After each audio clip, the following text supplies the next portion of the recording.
Don't forget to like and subscribe. And hit the notification bell so we can go to college and get more knowledge. Welcome back in the place to be with the CBDC Assets Group. Thank you for being a part of the group. I want to highlight key connections between Ripple, CM Bank, and SBI Holdings in Japan. But the problem is, my friends say, you get to talking about remittance and stuff. Man, don't nobody know what remittance is. Nobody knows what remittance is. So I'm going to take the time to talk about this.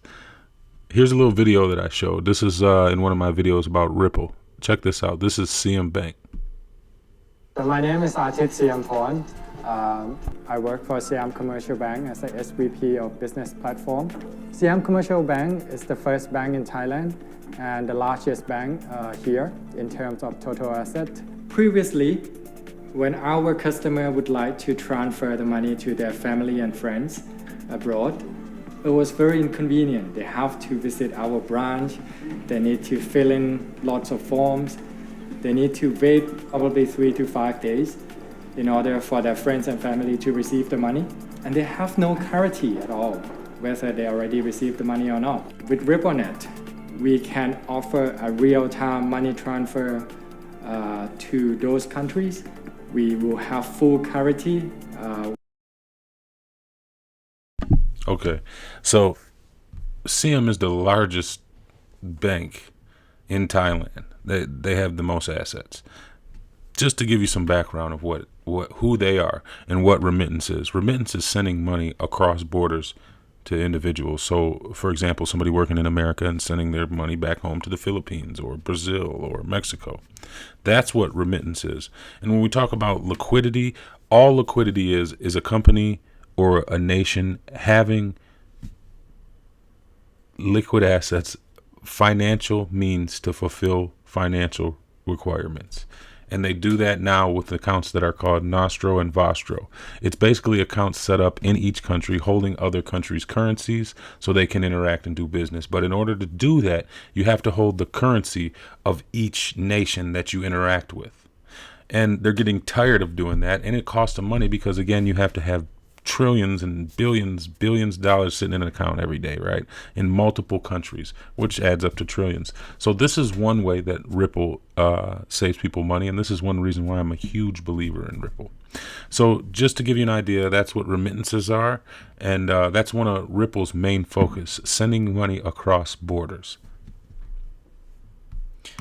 Okay, here we got SBI. This is News BTC. We got SBI Remit and CM Commercial Bank promote remittance. Remember, sending money across borders. Now, if you look at this image right here, this is sending money. These are what we call corridors or rails, payment rails or corridors. A lot of people ask me what those are, or they don't follow because I don't explain this, so I'm taking the time to do that. And these corridors are groundwork and rails, like a railroad track that they lay payment networks on. So it's easy for money to move along these rails. And that's what Ripple is trying to do, create these payment rails with every country around the world. So Ripple, the distributed financial ledger solution for the mainstream banking industry, has witnessed an implementation of its technology for remittances between Thailand and Japan. The new payment channel was recently set up by two of its partners, SBI Remit and CM Commercial Bank. Now, for those of you who don't know, let me give you a quick breakdown of time frame. In 2017, CM opened corridors between SBI for payments between the Philippines and Japan. In 2008, CM Commercial Bank, or 2018, Commercial Bank announced working with Ripple in Asia as its payment hub. In Singapore, they're also building a payments hub. In December 2020, SBI Digital Assets Holding announced building a new liquidity hub in Singapore with Ripple. See, this is the type of stuff that doesn't get real mainstream coverage, that nobody talks about, that is essential to understanding what's happening here. And Ripple announced in November of 2021 that they're going to be building a liquidity hub for their enterprise as well. So it just goes to show you that everything has been thought out For the past 20 years, these people have had this stuff planned, in my opinion. This is just my opinion. Don't take it for fact, but I know Ripple has been working with these countries and central banks for years. That's why I invest. It's not because I like the way the coin looks or the new meme. It's just simply because I watch their connections, their partnerships, and their plan. Today we have started handling XRP in the retail crypto space, VC trade lending services, by lending the XRP owned by the customer to us. You can receive the usage fee according to the quantity and period of the loan. This is big news. They're lending on XRP. SBI Group is one of the largest, if not the largest, I don't remember off the top of my head, holding corporations in Japan. And SBI is one of the largest holders of XRP. Go figure. So they're huge cheerleaders for this XRP movement, and they can't wait to get liquidity going over there. They already have it in certain aspects between payment corridors. But the mass adoption is on its way, and Yoshitaka Kitao is the head of SBI, and this guy is XRP. And if you're not following him on Twitter, you should give him a definite follow. Yoshitaka Kitao. Sometimes it's all Japanese, but it's good information. Here we go again. Ripple partnered SBI Holding is now a giant in the crypto industry, period, or question mark. This is July of 2020. Ripple has been one of the most prominent and popular entities in the cryptocurrency and blockchain industry for a while now. However, while it's managed to acquire and pocket numerous banks and exchanges to push its services, its biggest deal has been with Japan's SBI Holdings.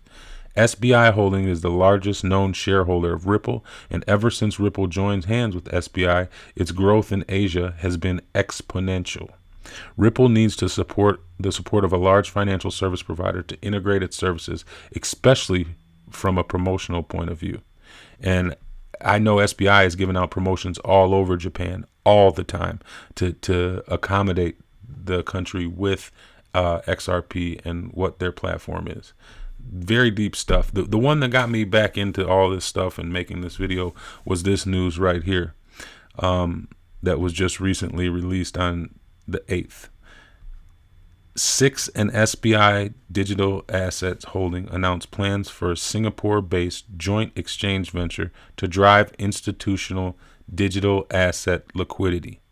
What that means is they're creating a place where they can provide money flows for that corridor, for that area. So they need liquidity. And again, liquidity is what Ripple's all about. And liquidity is one of the most expensive problems that banks have. So when you hear these people, I know initially it's hard to wrap your head around it on a regular in the terminology. But when you hear liquidity, what that means is just money.